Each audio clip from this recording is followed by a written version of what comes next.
여러분은 지금 김현선 아나운서가 진행하는 5시엔 대세남을 듣고 계십니다.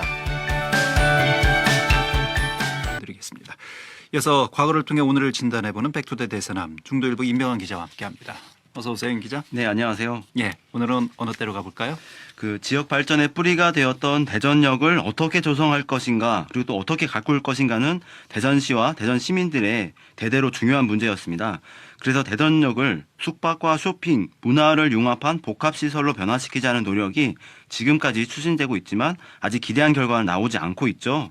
일제히에 건설된 대전역이 6.25 전쟁 때 파괴되고 순수 우리 기술과 우리 손으로 대전 역사를 새롭게 건설한 지 오는 22일이면 50주년이 되는 날입니다. 예. 오늘은 대전역 개발 사업에 대한 역사를 옛 기사를 통해서 알아보겠습니다. 예. 그 대전역을 백화점과 호텔의 복합 공간으로 개발하려는 그런 시도가 80년대에도 있었다고요? 그 89년 7월 중도일보 신문을 보면요. 철도청이 대전 민자역사 건설을 추진한다는 기사가 게재됐습니다. 민간 자본을 유치해 시설과 상업시설, 레저 문화시설을 갖춘 대규모 복합 건물을 철도변에 건설하는 사업입니다.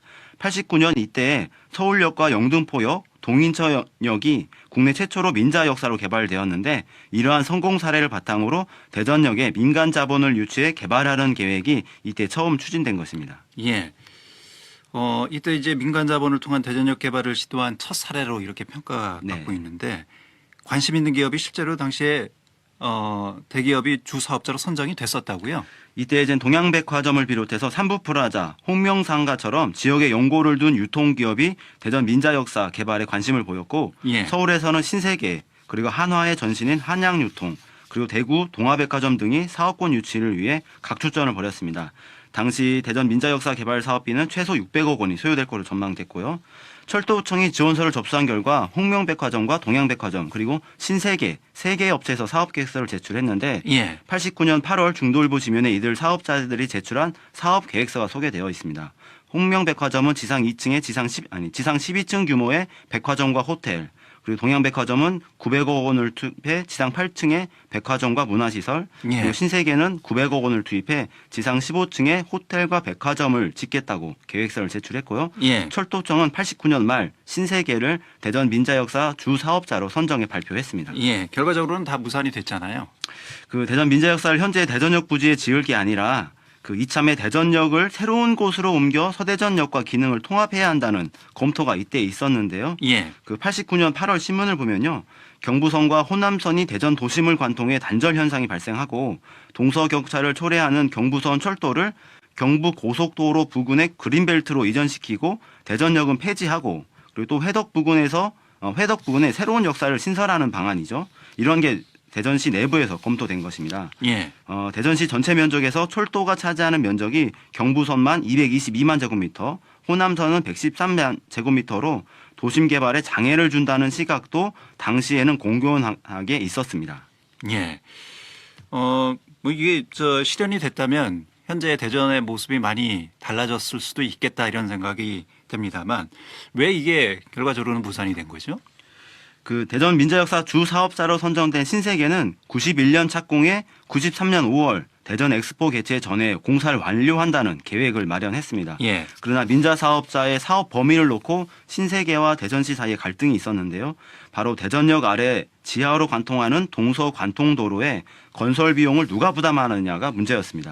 신세계는 지하 관통도로 중에 대전역 직하부 공사비 100억 원만 부담할 수 있다는 입장이었고 대전시는 전체 공사를 신세계에서 부담해야 한다는 입장이었습니다. 예. 이 과정에서 민자역사 착공이 지연됐고 또 당시에 지금 KTX 즉 고속철도가 도입되면서 대전 도심 구간을 지상화할 것이냐 아니면 지하화할 것이냐에 대한 논란이 상당 기간 지연이 되면서 민자역사 착공이 늦어졌습니다.